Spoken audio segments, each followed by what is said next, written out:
നമ്മുടെ സംസ്ഥാനത്തെ ഒരു നഗരസഭയിലും നടക്കാത്ത വിധം ഞെട്ടിക്കുന്ന വിവരങ്ങളാണ് കോട്ടയം നഗരസഭയുമായി ബന്ധപ്പെട്ട് ഇപ്പോൾ പുറത്തു വന്നിട്ടുള്ളത്. അത് യാദൃശ്ചികമല്ല. 2-3 മാസക്കാലം മുമ്പ് അഖിൽ വർഗീസ് എന്ന ഒരു ജീവനക്കാരന്റെ തട്ടിപ്പുകൾ പുറത്തു വന്നപ്പോൾ അദ്ദേഹത്തിന്റെ മേശയിൽ നിന്നും കുറെ ചെക്കുകൾ ലഭിക്കുക. നഗരസഭയിൽ എങ്ങനെയാണ് മാറാത്ത ചെക്കുകൾ നഗരസഭയുടെ പേരിലുള്ളത് എന്ന് സംബന്ധിച്ചുള്ള വിവരങ്ങൾ ഒരു സാമാന്യ പരിശോധന നടത്താൻ സാധിച്ചിരുന്നെങ്കിൽ അപ്പോൾ തന്നെ നമ്മുടെ മുമ്പിൽ എത്തുമായിരുന്നു.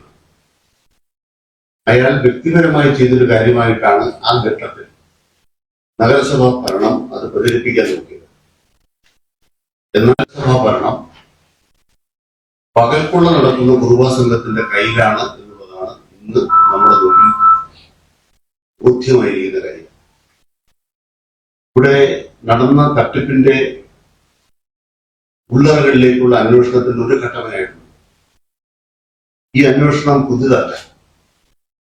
ഇവിടെ ക്രമക്കേടുകൾ നടക്കുന്നതുമായി ബന്ധപ്പെട്ട് നിരവധിയായ പരിശോധനകൾ നടന്നതിന്റെ തുടർച്ചയായി വളരെ പ്രത്യേകമായൊരു പരിശോധന നടത്തണം എന്ന് തീരുമാനിച്ചതുകൊണ്ടാണ് കേരള അഡ്മിനിസ്ട്രേറ്റീവ് സർവീസിലെ ഉദ്യോഗസ്ഥയായ ചിത്ര എന്ന ഉദ്യോഗസ്ഥയെ അവരുടെ നേതൃത്വത്തിലുള്ള ടീമിലെ ഒരു കൊല്ലം മുമ്പ് 22/12/23 ഒരു പ്രത്യേക ഓഡിറ്റ് പരിശോധനാ സംഘമായി തീരുമാനിച്ചു. ആ സംഘത്തോട് കോട്ടയം നഗരസഭാ ഭരണം സഹകരിച്ചില്ല. ഓഡിറ്റിനാവശ്യമായ വിവരങ്ങൾ ലഭ്യമാക്കാനും ഈ ഓഡിറ്റ് നടക്കുന്ന കാലയളവിൽ ബന്ധപ്പെട്ട സെക്ഷനുകളുടെ ചുമതല വഹിച്ചിരിക്കുന്ന ഉദ്യോഗസ്ഥന്മാരുടെ വിവരങ്ങൾ കൈമാറാനോ തയ്യാറായില്ല. അതിന്റെ ഭാഗമായി എങ്ങനെയെങ്കിലും പരിശോധന അട്ടിമറിക്കണം എന്ന ദുഷ്ടലാക്കോടുകൂടിയാണ് കോട്ടയത്തെ നഗരസഭാ ചെയർപേഴ്സന്റെ നേതൃത്വത്തിലുള്ള ഭരണസമിതി പെരുമാറുക എന്നുള്ളത് ഓഡിറ്റ് റിപ്പോർട്ട് കൊണ്ട് വ്യക്തമായിരിക്കുക.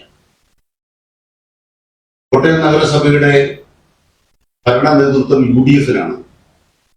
കഴിഞ്ഞ 4 ടേമായി തുടർച്ചയായിട്ട് UDF തന്നെയാണ് ഭരിക്കുന്നത്.